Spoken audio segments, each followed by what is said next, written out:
Kami menjawab, semua metode bagus. Oke. Secara umum, semua metode bagus. Loh, kenapa seperti itu?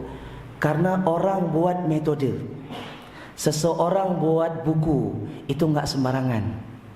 Bukan ujuk-ujuk langsung jadi seperti ini. Enggak. Itu proses yang panjang.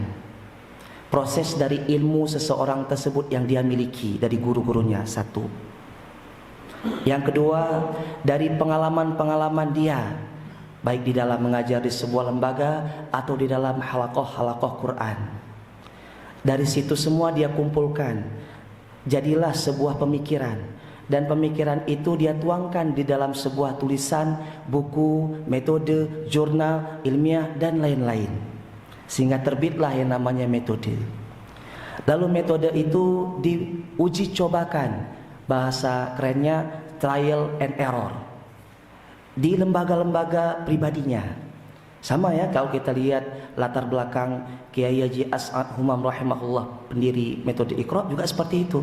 Beliau hanya sesama tim tadarus AMM Yogyakarta saja, lalu disebar sampai tahun 90-an viral metode itu, dan kita semua lahir dari metode itu. Kami sendiri metode Iqra menggunakannya di TPTPA, metode Iqra.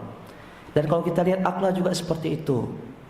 Awal mula di halaqah lembaga mereka saja, lalu dipraktekkan, dikopi, diperbanyak, diterbitkan, lalu disebar sampailah ke Aceh, ke Jalan Pari ini, di SDIK Imam Nawawi. Jadi semua metode itu bagus secara umum, ya. Namun ada sebagian pengajar Quran yang mungkin mengeluh, kenapa anak saya itu belepotan ngajinya nih. Udah Iqra 5, Iqra 6, Iqra apalah, sampai Quran belepotan ngajinya, panjang pendek, huruf nggak jelas. Ya bagaimana mau bisa? Si ustadz atau ustazahnya saja tidak pernah ikut pelatihan bagaimana mengajarkan metode ini.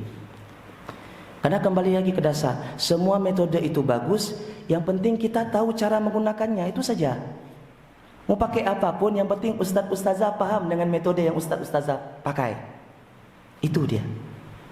Jadi ikut pelatihan saja tidak pernah.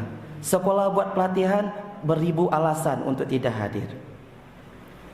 Belum lagi baca petunjuknya saja tidak.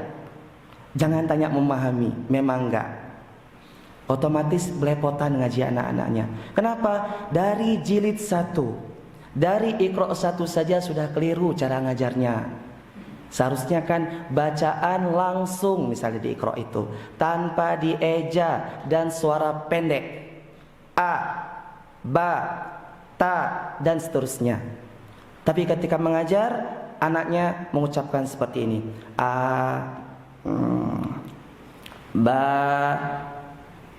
ta, ustadznya diam saja.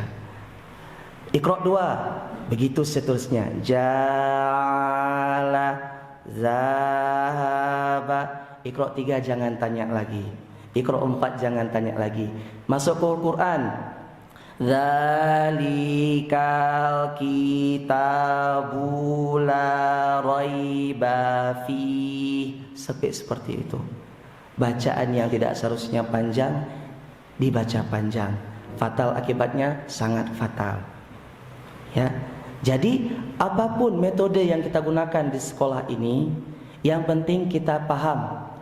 Mau secanggih apapun Android yang kita gunakan, tapi kalau kita nggak paham cuma jadi aksesoris aja. Apa merek HP-nya? Wah, dari Amerika nih, 20 juta. Ngerti pakai nggak ngerti juga. Jadi apapun metode yang penting kita paham.